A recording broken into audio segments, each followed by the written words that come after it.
l'ennemi le plus dangereux est celle qui sort de ta famille.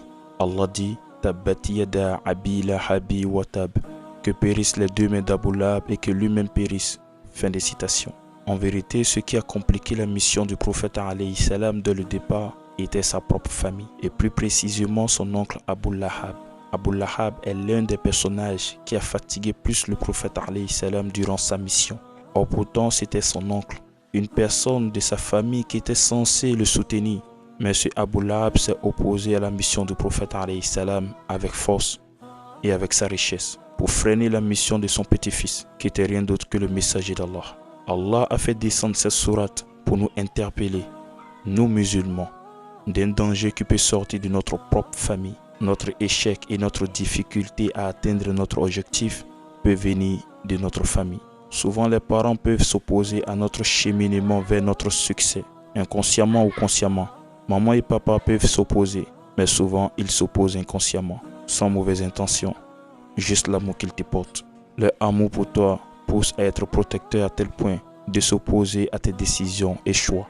Mais ne les en veux pas, car ils cherchent ton bien et pensent que tu as fait le mauvais choix. Par contre, les autres personnes de ta famille peuvent voir ta réussite et s'opposer à toi et te combattre. Et c'était le cas du prophète alayhi salam avec son oncle Abu Lahab. C'était le cas de Youssouf alayhi salam et ses frères. C'était aussi le cas de Noé et sa femme. C'était le cas de Lot avec sa femme. Ainsi, mon ami, les ennemis les plus dangereux sont ceux qui sortent de ta famille. Ils sont pires que les hypocrites. Car un ennemi qui est dans ta famille est 2 fois plus dangereux qu'un hypocrite. Parce que l'adversaire te connaît et te maîtrise. Wallahi, en vérité, c'est décourageant d'apprendre que celui qui veut ton mal vient de ta famille. Car toi tu l'aimes, mais lui ne t'aime pas. Il te donne des coups et toi tu as du mal à rendre pareil. Cela te fait chaud au cœur. Tu te poses la question pourquoi lui, pourquoi elle. Mais c'est la vie et ça peut être une épreuve. Et comment réagir face à cela, à toute cette trahison? Voici comment réagir, mon ami. Écoute-moi bien. 1. Ne coupe surtout pas les liens parentés, car cela va te détruire. Plutôt, prends du recul et sois prudent. 2.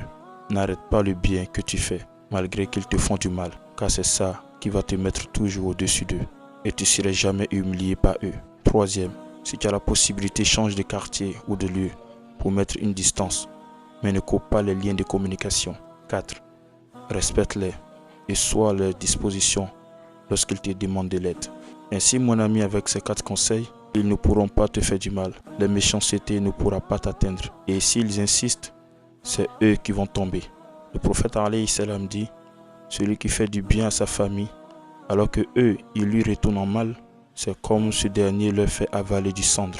Ainsi, le mal se retourne contre eux. Allah te mettra toujours au-dessus d'eux. Ainsi qu'Allah guide ses parents qui font le mal inconsciemment. Qu'Allah pardonne aux parents qui blessent les enfants, qui égarent les enfants, qui empêchent l'évolution de la famille. Qu'Allah pardonne les oncles et les tantes et qu'Allah nous guide sur le droit chemin.